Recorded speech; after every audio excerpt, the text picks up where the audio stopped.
बंदी छोड़ सतगुरु रामपाल जी महाराज जी की जय हो। सत्साई भगत जी, बड़े भैया, सबसे पहले आप परमात्मा से जुड़िए, क्योंकि अभी तक आपको जो लाभ नहीं हो पा रहा है वो आपका अपना प्रारब्ध ही आपको मिल रहा है। क्योंकि बैटरी तो भगत जी डिस हो चुकी है, ये तो सत्य है। बैटरी अगर डिस नहीं होती तो यहाँ और भी तो जगत वालों को लाभ मिल रहे हैं। कोई एमएलए बन रहा है, कोई एमपी बन के बैठा है, कोई मुख्यमंत्री है, मंत्री है, कोई प्रधान है, कोई सरपंच है। वो भी तो परमात्मा से दूर हैं, लेकिन अभी तक उनके पुण्य कर्मों की बैटरी चार्ज है। और आप भी अभी तक परमात्मा से दूर थे, तो आपकी भी अपने पुण्य कर्मों की बैटरी ही चल रही थी, लेकिन अब वो डिस्चार्ज हो चुकी है। और ये बहुत बड़ी दया है आप जी पे कि आप संत रामपाल जी महाराज जी के धीरे धीरे संपर्क में आते जा रहे हैं। अपनी बैटरी को दोबारा से चार्ज करने की स्थिति में आप जी पहुंचते जा रहे हैं। तो दास निवेदन करेगा बड़े भैया, कर्जा कोई बहुत बड़ी समस्या नहीं होती है। और परमेश्वर क्या नहीं कर दे भगत जी, वो तो उसके बाएं हाथ का खेल है। लेकिन उसके लिए आपको परमेश्वर की शरण में आना पड़ेगा। परमेश्वर की शरण का मतलब ये नहीं है कि आपको उनसे नाम लेना पड़ेगा। नाम लेके ही परमेश्वर की शरण में नहीं आया जाता है। सत्संग सुन के अपने हृदय से जिस दिन आपने ये मान लिया कि इस पृथ्वी पे सतगुरु रामपाल जी महाराज जी के अलावा कोई संत नहीं है, कोई ऐसा व्यक्ति नहीं है जो पूर्ण मोक्ष मार्ग दिखा सकता है या जिसके पास पूर्ण मोक्ष मार्ग हो, उसी दिन से परमेश्वर भगत जी अपनी उस प्यारी आत्मा के साथ हो जाता है और काल का दाव उस पर बिल्कुल भी नहीं लगता है। नियमित आप जी सत्संग सुनते रहेंगे तो परमेश्वर दया करेंगे। और ऊपर आप जी को वीडियो भेजा जा चुका है जिसमें पूरी संकल्प विधि बताई गई है कि किस तरीके से हिसार जेल से आने तक आप जी फर्जी नामदान केंद्रों के अलावा भी संकल्प करके अपने घर में सतगुरु रामपाल जी महाराज जी का दरबार लगा के तीनों टाइम की आरती, घर में देसी घी का दीपक और सत्संग सुनना, और जो मर्यादा परमेश्वर ने दी हैं उन मर्यादाओं का सही तरीके से पालन करने की पूरी कोशिश करते हुए इस भक्ति में लगना भी परमेश्वर से जुड़ने के बराबर ही है। परमेश्वर की शरण ही समझो। यदि आप नियम में रह के संकल्प दीक्षा लेके आप गुरुदेव की शरण में रहोगे, भगत जी 101% दास तो इस लायक नहीं है, लेकिन आपको सतगुरु रामपाल जी महाराज जी की तरफ से साक्षी मानकर ये विश्वास दे सकते हैं कि आपको और आपके घर में वो सभी सुख होंगे भगत जी, जो एक नाम उपदेशी मर्यादित भगत को परमेश्वर दिया करता है। क्योंकि इस भक्ति में विश्वास सबसे बड़ी चीज़ है। परमेश्वर ने इतने सत्संग सुनाए, इतने उदाहरण दे दिए, कैसी कैसी आत्माओं की परमेश्वर ने भगत जी रक्षा की थी, कैसी कैसी आत्माओं की। द्रौपदी की परमेश्वर ने रक्षा की। टटेरी के बच्चों की महाभारत के युद्ध में इंद्र के हाथी का घंटा तोड़कर परमेश्वर ने रक्षा की। प्रहलाद भगत की परमेश्वर ने रक्षा की। मीराबाई की परमेश्वर ने रक्षा की। और भी ना जाने कितनों एग्जाम्पल परमात्मा ने रह रख कर यहाँ पे जब वो एक संत रूप में, साधु रूप में आते हैं, अपने शिष्य बनाते हैं, ऐसे एग्जाम्पल परमात्मा कोड करते ही रहते हैं। और आज वो सारे एग्जाम्पल हमारे काम आ रहे हैं, क्योंकि ये जितने भी एग्जाम्पल परमात्मा ने बनाए हैं, जितने भी रूप बना के परमात्मा 650 साल से या सतयुग से लेकर त्रेता द्वापर और इस कलयुग में जब जब भी वो परमेश्वर इस पृथ्वी पे आया है, वो सारे एग्जाम्पल परमात्मा ने आज के समय के लिए बनाए थे ताकि हमारी दृढ़ता इस भक्ति पे और ज़्यादा हो। तो भगत जी विचार करो, द्रौपदी की परमात्मा ने रक्षा की, जबकि द्रौपदी तो ना ही परमात्मा से नाम दीक्षा ले रखी थी, ना ही उसने कोई संकल्प दीक्षा ली थी, और ना ही वो उनके सत्संग सुना करती थी। यही हालत मीराबाई की थी, यही हालत भगत प्रहलाद की थी। और जो पक्षी था उसका तो कहना क्या भगत जी, वो तो जानता नहीं था कौन राम है, कौन श्री कृष्ण है, कौन कबीर साहब हैं। सत्संग सुनना तो बहुत दूर की बात है। फिर भी परमेश्वर ने उनकी रक्षा की, उनके प्रारब्ध के भक्ति संस्कारों की आधार से, क्योंकि वो आत्माएं कभी न कभी सतगुरु की शरण में थी। तो भगत जी विचार करो, द्रौपदी, प्रहलाद, मीराबाई, क्योंकि वो मीराबाई के साथ जो घटना घटी थी वो परमात्मा की शरण में आने से पहले घटी थी भगत जी। तो जैसे द्रौपदी, मीराबाई, प्रहलाद भगत, ये सब भगत जी ना तो जानते थे कि कौन कबीर परमात्मा है, ना कभी इन्होंने उनके सत्संग सुने, कुछ नहीं सुना, फिर भी परमात्मा ने उन आत्माओं की रक्षा की। तो भगत जी आप जी तो संत रामपाल जी महाराज जी को जान रहे हैं, पहचानने की कोशिश कर रहे हैं, और आप जी सबसे बड़ी बात उस परमात्मा के मुख से सत्संग सुन रहे हैं, और आप जी को उनके सत्संग अच्छे लगते हैं, आप जी को उनके विचार अच्छे लगते हैं। भगत जी आप तो उन आत्माओं से ज़्यादा लाभ प्राप्त कर सकते हो। आप द्रौपदी से ज़्यादा, प्रहलाद से ज़्यादा लाभ परमेश्वर से प्राप्त कर सकते हो, क्योंकि गुरुजी ने बताया कि जब वो परमेश्वर इस पृथ्वी पे संत रूप में आता है तो जीव के प्रारब्ध के कर्मों से ज़्यादा लाभ देता है परमात्मा। जीव के प्रारब्ध के कर्मों से बढ़ के उसको लाभ दे देता है, वो अपने कोटे से भी लाभ दे देता है। अगर जीव के भाग्य में नहीं है तो जीव का भाग्य परमात्मा चेंज कर देता है, अपने कोटे से भाग्य से ज़्यादा परमात्मा दे देता है।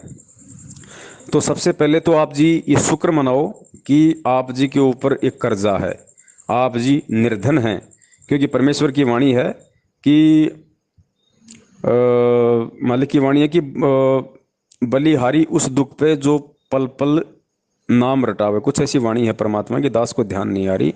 हाँ, परमेश्वर कहते हैं सुख के माथे पत्थर पड़े जो नाम हृदय से जाव, और बलिहारी उस दुख पे जो पल पल नाम रटावे। तो भगत जी आपका ये कर्जा, आपका ये दुख, ये गॉड गिवन समझिए, आप उस परमात्मा के दिया हुआ ही समझिए।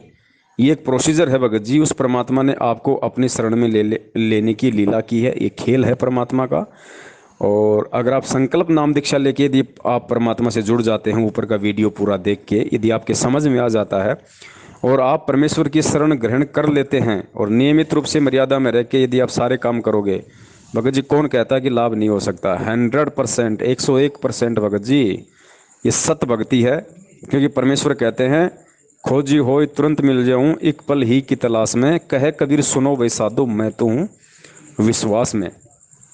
दूसरी बात भगत जी, अभी आप जी नए हैं, इतना शायद आप जी नहीं समझ पाएंगे, फिर भी दास आपको बता देता है कि नाम लेने के बाद भी भगत में गरीबी आती है, नाम लेने के बाद भी भगत परेशान होता है, नाम लेने के बाद भी भगत के बुरे दिन आते हैं और आएंगे। जिसको परमेश्वर ने भक्ति समझानी होगी, जिसको परमेश्वर ने मजबूत बनाना होगा, भगत जी उस भगत पे नाम लेने के बाद आपत्तियां आएंगी ही आएंगी। लेकिन वो किस तरह की आपत्तियां आएंगी? वो ऐसी आपत्ति आएंगी कि वो भगत परमात्मा से दूर नहीं हो सकता, लेकिन उसके अंदर दृढ़ता आएगी। क्योंकि नाम दे के परमात्मा अपने भगत की परीक्षा लेता है, उसकी परख करता है, उसकी पहचान करता है। भगत जी लोहार भगत जी गांव गांव जाके लोहा लेके आता है, लोहा लेके आता है गांव गांव जाके, उस लोहे को घर पे लाता है, घर पे लाके भगत जी उसको आग में जलाता है, तपाता है, फिर उसके ऊपर हथौड़े की चोट मारता है।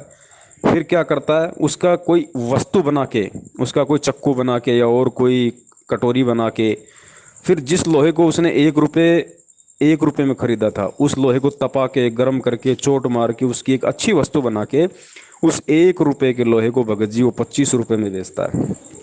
तो परमेश्वर नाम दीक्षा देने के बाद अपने भगत को उसकी ज्ञान की परीक्षा लेते हैं भगत जी, क्योंकि भगत की परीक्षा हमेशा दुखों में होगी, भगत की परीक्षा हमेशा परेशानियों में ही होगी। वो कितना भगत है, वो कितना अपने गुरु को समझ पाया, कितना गुरु के ज्ञान को समझ पाया, उसके अंदर कितनी दृढ़ता है, कितना विवेक है, कितनी सहनशीलता है, इस बात का पता भगत जी दुखों में चलता है, परेशानी में चलता है।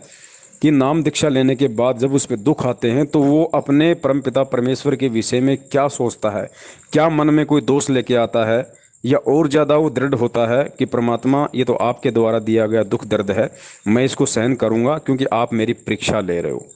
तो बहुत सारी बातें हैं भगत जी, आप जी ने शायद सुना हो सतगुरुदेव जी के सत्संगों में सेव सम्मन और नेकी की एक परमेश्वर हमें कथा बताते हैं।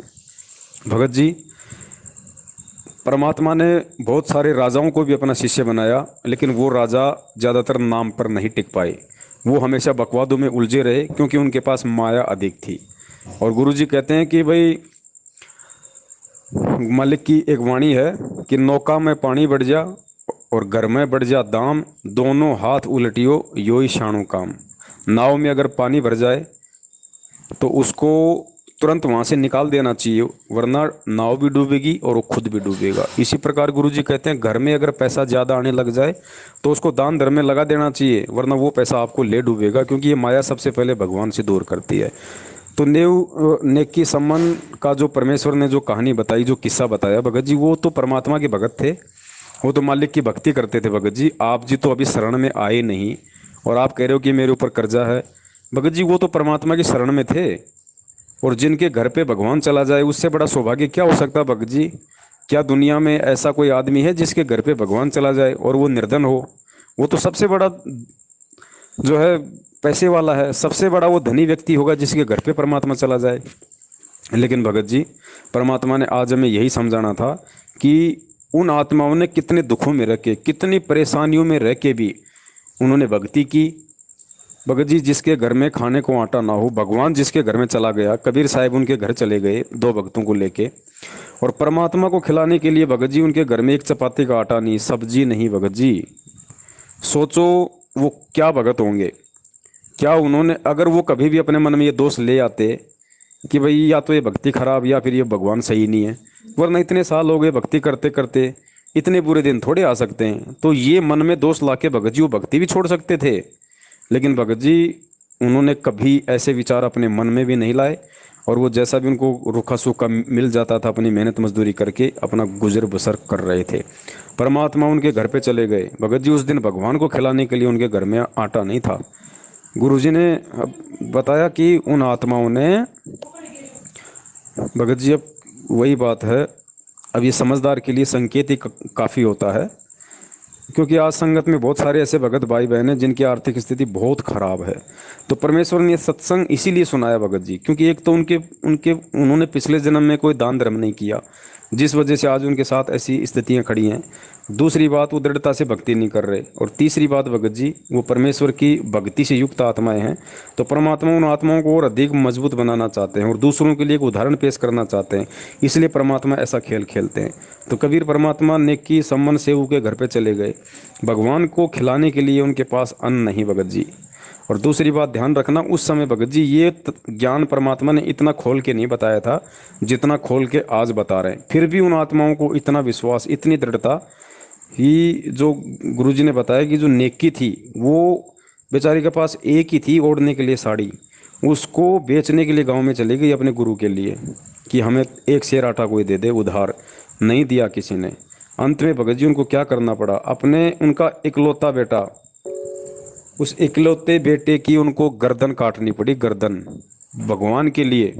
सोचो, उस समय ना इतना ज्ञान था, ना इतनी दृढ़ता थी, ना ही वो लोग इतने सत्संग सुन पाते थे। आज तो मोबाइल है, टीवी है, उस समय कहाँ थे मोबाइल, कहाँ टीवी, कहाँ आपस में भगत मिलते थे। वो सोचो, ना तो वो कभी इतने ज़्यादा सत्संग सुनते थे, जितने सत्संग हम एक दिन में सुन लेते हैं शायद वो एक महीने में भी नहीं सुन पाते थे। फिर भी उनमें इतनी दृढ़ता, इतना विश्वास उनके अंदर। और जिस समय कोई कबीर को भगवान मानने वाला नहीं, आज तो परमात्मा ने सिद्ध कर दिया कि Kabir is God, Kabir is God. तो सोचो उस समय वो आत्माएं क्या होंगी भगत जी, उनका कितना उनका दृढ़ विश्वास था। आज वो विश्वास, वो दृढ़ता, वो लगन, वो श्रद्धा आज परमेश्वर आप और हमारे अंदर देखना चाहते हैं कि मेरे बच्चों का इतना विश्वास, इतनी लगन, इतनी श्रद्धा मेरे प्रति हो, मेरे प्रति। तो इतना भगत जी नाम लेने के बाद नेकी सेव समन की क्या हालत थी। सोचो, जिनके घर में खाने को दाना नहीं होगी उनके ऊपर कर्जा भी तो होगा भैया। और उन्होंने परमेश्वर के लिए बिना सोचे समझे, बिना हिचके, भगत जी आज ये ज्ञान लेने के बाद भी अगर किसी सारनामी भगत को एक बच्चा है, ध्यान से सुनना भगत जी, सारनामी भगत को अगर एक बच्चा है, वो भी ये सोचता है कि कहीं ये कहीं मर ना जाए, इसके कुछ हो ना जाए, एक आधा तो और होना चाहिए। भगत जी आज इतना ज्ञान देने के बाद इत लोगों को गुरुजी पे इतना विश्वास नहीं, और उस समय इतना ज्ञान गुरुजी ने दिया नहीं, इतने सत्संग कभी उन्होंने सुने नहीं, फिर भी अपने इकलौते बच्चे की उन्होंने गुरुजी को खाना खिलाने के लिए भगत जी गर्दन काट दी कि अगर हमारा बच्चा पकड़ा गया कल को राजा के सामने, अगर सेठ ने बच्चे को पेश कर दिया तो हमारे गुरु का पूरे नगर में मजाक उड़ेगा कि देखो ये आता है इनका गुरु और ये इनसे चोरियां करना सिखाता, चोरी करना। भगत जी गुरु की बदनामी ना हो, गुरु की बेइज्जती ना हो, क्योंकि उन आत्माओं को पता था कि अगर गुरु की बेइज्जती हो गई तो डूब के मरने के बराबर हमारा जीवन नरक हो जाएगा। उन आत्माओं ने गुरु की इज्जत के लिए, भगत जी गुरु की इज्जत के लिए अपने बच्चे का शीश काट दिया। सोचो फिर आप और हम कहाँ हैं इस भक्ति में, हम कहाँ बैठे, किस भूल में बैठे हम हैं। थोड़े बहुत मंत्र करके अपने आप को बहुत बड़ा भगत मान लेते हैं, सोचे हम सतलोक चले जाएंगे। सेव समन ने कभी राजनीति नहीं की थी, आरक्षणबाजी नहीं की थी भगत जी। वो इस तरीके से वाद विवाद नहीं करते थे, बकवाद नहीं करते थे, कि सबकी बात सुनते थे, जो कहता था अच्छी लगती थी मानते थे, नहीं तो साइड से निकाल देते थे। आज हम लोग क्या कर रहे हैं भगत जी, देख लो आज सबके सामने है, कौन कितना समझ पाया गुरु को, कौन इस भक्ति को समझ पाया, कौन कितनी बकवादों में उलझा हुआ है। तो भाई सबके सामने है। और आप जी परमेश्वर का संकल्प नाम दीक्षा लो भगत जी। क्योंकि देखो भक्ति चलती है विश्वास पे। अगर आपने नाम ले लिया, अगर आपको विश्वास नहीं है गुरु और भक्ति पे, तो चाहे आप सार नाम ले लो भैया, गुरु जी कहते हैं कुत्ते की योनि में जाएगा, कोई फायदा नहीं है। विश्वास बिना भक्ति नहीं है। और विश्वास है तो मीराबाई ने कौन सा नाम ले रखा था भाई, जिस समय वो श्री कृष्ण जी को प्रकट कर दिया करती थी। उसको विश्वास था तो पत्थर से भी कबीर साहब को श्री कृष्ण जी का रूप बना के आना पड़ता था। कृष्ण जी की औकात नहीं कि वो प्रकट हो जाएगा। ये सारा खेल परमात्मा खेलता है। मीरा के विश्वास को बनाए रखने के लिए, भक्ति को बनाए रखने के लिए खुद वो कबीर साहब श्री कृष्ण जी का रूप बना के प्रकट होता था भगत जी। इसलिए परमात्मा कहते हैं जो बच्चा गऊ की नज़र में यूं साई को संत, और भक्तों के पीछे पीछे फिरे वो भगत वत्सल भगवंत। तो बड़े भैया वो परमात्मा उस गाय की तरह आपके पीछे फिर रहा है, और आप जी तक ये संदेशा परमात्मा ने पहुंचा दिया है।